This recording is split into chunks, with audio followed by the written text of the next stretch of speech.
Hello guys, ये आपका बहुत इंटरेस्टिंग पीवाईक्यू है बेटा, इस पे ध्यान देना। Maximum number of isomeric monochloro derivatives which can be obtained from 2 to 5 tetramethyl hexane. 1 2 3 4 5 6 2 to 5 tetramethyl hexane. इसका करना है अपने को क्लोरीनेशन। सीएल रेडिकल आएगा। अब इस सीएल को जोड़ना है। ध्यान देना मेरे बच्चों कि जो यहाँ पे अगर तुम सीएल जोड़ते हो, यहाँ पे सीएल, ये स्ट्रक्चर को ध्यान से रखो। बस देखो, 2 पे क्या लग रहा है, दो ठोक मेथाइल। ओके, अगर मैं यहाँ पे सीएल जोड़ूं, 2 पे क्या दिख रहा है तुम्हें, दो ठोक मेथाइल। Very good. अगर तुम यहाँ पे सीएल जोड़ो, 2 पे क्या दिख रहा है तुमको, दो ठोक मेथाइल। ओके, अगर तुम यहाँ पे सीएल जोड़ो, ये दो ठोक मिथाइल दिख रहा है, अगर नंबरिंग राइट साइड से करोगे तो। राइट। ओके, अगर तुम सीएल यहाँ जोड़ो, दो ठोक मिथाइल। अगर तुम यहाँ पे सेकंड नंबर पे दो ठोक मिथाइल, अगर तुम सीएल यहाँ पे जोड़ो, दो ठोक मिथाइल। मतलब कहने का मतलब ये है मेरे बच्चों कि ये 6 पोजीशन जो है वो क्या है, एग्जैक्टली सेम है। ये 6 पोजीशन क्या है, एग्जैक्टली सेम है। कहीं पे भी तुम सीएल जोड़ोगे आंसर सेम ही आएगा। तो मैं एक काम करता हूँ बेटा, इनमें से किसी एक में सीएल जोड़ देता हूँ, दैट्स इट। सेकंड में फिफ्थ में चार चार बॉन्ड बने हुए, तो वहां पे सीएल जुड़ नहीं सकता।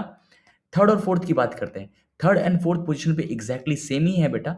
अगर आप ध्यान देंगे तो आपको पता चलेगा कि अगर आप यहाँ पे सीएल लगाते हैं, ठीक है, या फिर आप उल्टा सीएल लगाते हैं बेटा, आप आईयूपीएसी नेमिंग कर सकते हैं, सेम ही आएगा अगर आप सीएल यहाँ लगाते हैं।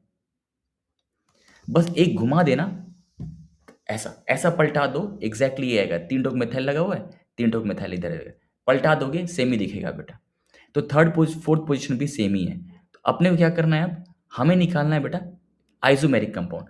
आइसोमेरिक कंपाउंड्स का मतलब होता है कायरल सेंटर। देखो यहाँ पे दो हाइड्रोजन सेम, तीन हाइड्रोजन सेम, तीन हाइड्रोजन सेम, दो मिथाइल सेम, दो हाइड्रोजन सेम, दो हाइड्रोजन सेम, तीन तीन मिथाइल सेम, तीन एच सेम, तीन एच सेम, तीन एच सेम। कुछ भी कायरल सेंटर नहीं है, चारों ग्रुप्स अलग होने चाहिए।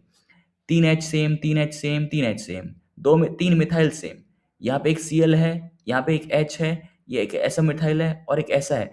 तो बेटा ये तो बराबर क्या आ रहा है आपका, ये क्या आ रहा है आपका, कायरल सेंटर आ रहा है बेटा। ये तो कायरल सेंटर आ जाएगा। सीएल है, एच है, ये वाला ग्रुप लगा हुआ है अलग और ये वाला ग्रुप लगा हुआ है अलग। यहाँ पे दो एच सेम, तीन एच सेम, तीन एच सेम, तीन एच सेम, दो मिथाइल सेम। एक कायरल सेंटर कितने फॉर्म आएंगे, दो। इसमें आंसर क्या है, one. One plus two answer should be three. ये होता है आइसोमेरिक मोनोक्लोरो डेरिवेटिव्स। अच्छा सवाल था बेटा, इंपॉर्टेंट माना जाता है ऐसे सवालों को।